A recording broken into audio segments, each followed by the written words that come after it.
Oui, bonsoir, bonjour. Ici, vous avez professeur Ilenda Tuzamoko Ireman, le président national du Parti travailliste congolais, PT en sigle. Nous parlons aujourd'hui du programme social du Parti travailliste congolais. Le programme social du Parti travailliste congolais table sur des solutions qui vont faire que nos provinces soient développées.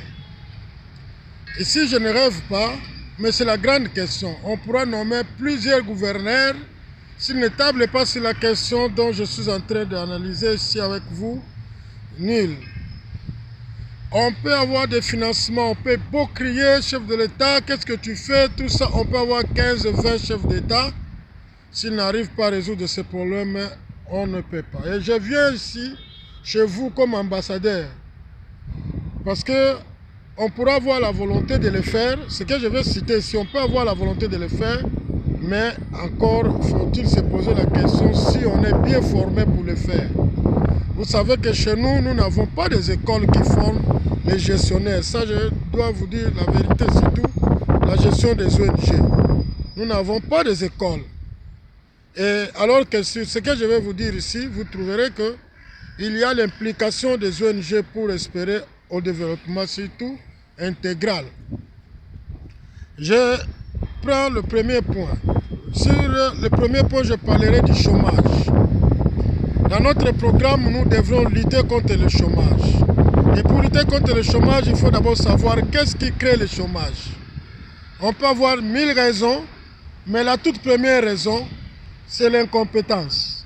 Parce que quand la qualité de l'enseignement est réduite, il faut savoir qu'on commence à avoir la barrière sur l'emploi. Parce que quand on est embauché, on a le devoir de prouver ce qu'on a appris à l'école. Et quand on sort de l'école, sans rien en tête, il faut savoir qu'on devient improductif. On devient stérile et aucun employeur ne va nous accepter.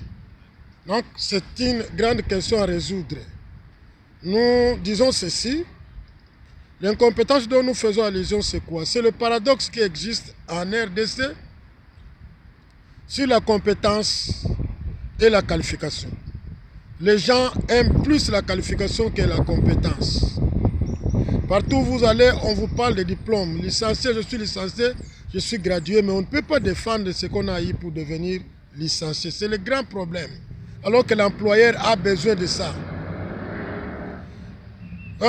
Ce paradoxe est aussi le fait d'avoir des gens qui sont compétents, qui ont étudié quand la qualité de l'enseignement était encore bonne, mais qui n'étaient pas qualifiés. Donc les gens, les D4, les anciens D4, les anciens diplômés d'État avant Marcotte, aujourd'hui ne sont pas licenciés, alors que pour accéder à des postes, on a besoin de qualifications. C'est un paradoxe. Mais maintenant que la qualité de l'enseignement est réduite, vous avez des licenciés qui ne peuvent pas défendre ce qu'ils ont appris. Ça, c'est important. Il faut aussi se dire que vous avez des gens qui sont des diplômés d'État qui pensent qu'après avoir eu le diplôme d'État, j'aurai du travail. Mais posons-nous la question, nous étions tous élèves. Qu'est-ce qu'on nous a appris qui est lié à l'emploi? Avec 6 ans post primaire, nul. Donc, même si vous êtes ministre, si vous embauchez votre fille qui est diplômée, à moins qu'elle ne fasse que des photocopies au bureau, je ne sais pas qu'est-ce qu'elle va écrire. Donc, je veux qu'on comprenne que l'absence de la compétence contribue énormément au chômage. Parce que quand on entre au bureau, on doit s'attendre, on doit se dire qu'on connaît écrire une lettre en français, donc une lettre administrative. On sait écrire un procès verbal, on sait écrire un rapport, on sait composer le discours, donc un message de votre chef, on sait écrire un projet, on sait écrire une note technique, on connaît l'archivage, on connaît un peu d'informatique, on sait organiser une réunion, une conférence, un séminaire. Donc on ne connaît pas ça et on veut travailler dans un bureau. Dites-moi, qu'est-ce que vous ferez dans ce bureau?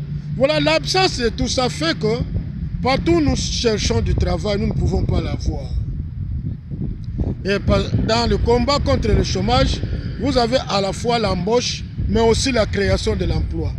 Vous êtes sûr que celui qui ne maîtrise pas tout ça peut créer un emploi, c'est difficile. Voilà donc, c'est ça qui est à l'origine du chômage. Nous devrions savoir que pour pouvoir parier à cela, pour pouvoir résoudre ce problème, nous devrions d'abord, n'est-ce pas, tenir compte de ce que je viens de dire. Et au niveau du Parti travailliste congolais, nous avons les mécanismes pour le faire. Le Parti travailliste congolais a son université, donc qu'on appelle Université du social. Le Parti travailliste congolais a une académie de spécialisation qui est un centre qui offre des formations professionnelles et formations continues. Donc, grâce à ça, nous allons travailler avec tous les membres. Nous allons identifier ceux qui ont besoin de connaissances pour ajouter la connaissance à leur qualification. Ceux qui ont des qualifications, ceux qui ont besoin de qualifications puissent avoir des qualifications. Et si vous avez la qualification peut-être en droit et qu'il n'y a pas d'emploi pour le droit, nous arriverons à vous former sur autre chose pour que vous ayez l'emploi. Ça, c'est la première des choses que nous ferons ensemble. La deuxième chose, c'est promouvoir le secteur privé. Les gouverneurs n'arrivent pas à promouvoir le secteur privé, alors que c'est leur tâche. Nous le ferons. Comment nous allons promouvoir le secteur privé? Le secteur privé veut dire les petites entreprises à travers la province. Pour créer les entreprises, il faut des capitaux, il faut des moyens. Et comme nous n'avons pas de banques qui peuvent nous aider, dans ce cas, nous allons créer une pluie des ONG. Donc, PTC vient avec ces vents-là. Donc, tous les membres, sur nos listes, nous allons faire en sorte que vous ayez des ONG. Parce que l'ONG, c'est une entreprise, mais la différence, c'est qu'elle peut se créer avec ou sans capitaux. Donc, les connaissances que nous mettrons dans vos têtes vous permettront de créer des ONG. Et avec ces ONG, vous allez promouvoir des initiatives privées. Celui qui veut créer des toilettes publiques dans la ville, il va les créer et employer les gens. Celui qui veut créer des pressings, celui qui veut aller avec des coopératives agricoles, des coopératives minières, des coopératives forestières, tout ce qu'il faut avoir comme initiative, vous le ferez au profit, n'est-ce pas, de la promotion du secteur privé dans votre entité.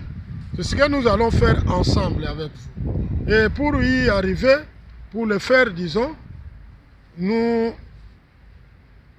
allons former. C'est clair, je crois. C'est clair.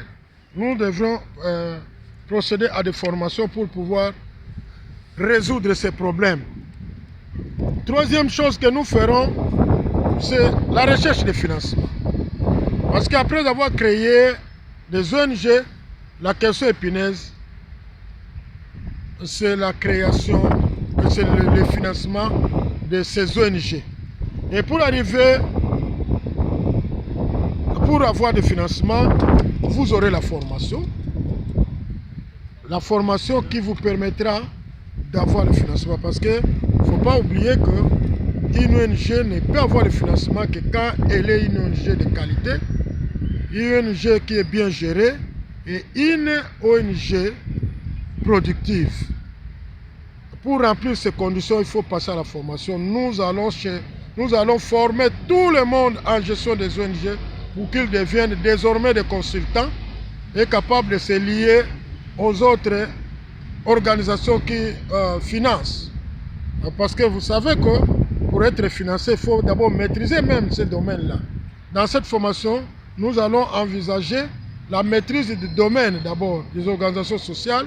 Nous allons envisager l'administration de bureaux, là où je vous parlais tout à l'heure, de la maîtrise sur l'élaboration des différents documents et des organisations administratives comme séminaires, conférences. Nous envisageons ce genre de formation pour vous. Mais aussi, il faut qu'une ONG soit une ONG productive. Donc, nous allons vous apprendre comment une ONG peut être productive afin qu'elle remplisse les conditions et être financée, mais aussi avoir des partenaires. Donc, à part ça, pour être financé, la grande condition aussi, c'est la création des réseaux. Donc il faut que cette action soit décentralisée. Vous qui êtes en province, vous ferez en sorte que vous ayez des représentants à travers les territoires, parce qu'il y a des financements qui parfois vont au-delà du chef-lieu de la province. Vous êtes en province, mais l'organisation qui finance va directement dans les territoires. Et si ce financement est dans les territoires, pour que vous arriviez pour avoir accès à ce financement, il faut que vous ayez ceux qui représentent vos organisations dans vos territoires respectifs. Donc, nous ferons en sorte que cette action soit très bien décentralisée. Raison pour laquelle on doit exiger plus tard que dans vos groupes WhatsApp, qu'il y ait les représentants de tous les territoires. Parce que chacun des territoires aura son représentant et ces représentants seront formés. Voilà donc le programme que nous sommes en train d'envisager en ce qui concerne le social selon PTC. Et qu'est-ce que nous avons comme instrument? J'ai déjà dit, nous avons notre université, nous avons notre académie de spécialisation, mais nous avons aussi des professeurs déjà formés. Quand je suis en train de vous parler ici, nous avons déjà formé. Parce qu'on savait bien que c'est un domaine qui est rare chez nous. Parce que chez nous, vous savez que l'État a eu la chance de créer IEC pour nous produire les comptables, ISP pour les enseignants, ISTEM, corps médical, ISTA, les ingénieurs. Mais nous n'avons aucune école qui forme les gestionnaires des ONG. Voilà pourquoi nous arriverons à le faire. Donc, je vous dis merci. Vous avez la chance, parce que c'est une technique que je maîtrise bien. Nous n'avons pas ce genre d'école en Afrique, mais au moins, au niveau de l'Europe, j'ai étudié tout ça. Et au pays, j'ai déjà formé beaucoup de jeunes consultants qui vont s'occuper de vous à travers toutes vos provinces. Donc, notre échange de samedi prochain tablera sur le calendrier et la faisabilité de tout ce que je viens de dire. Merci pourvu que nous soyons ensemble. Merci. Je vous dis au revoir.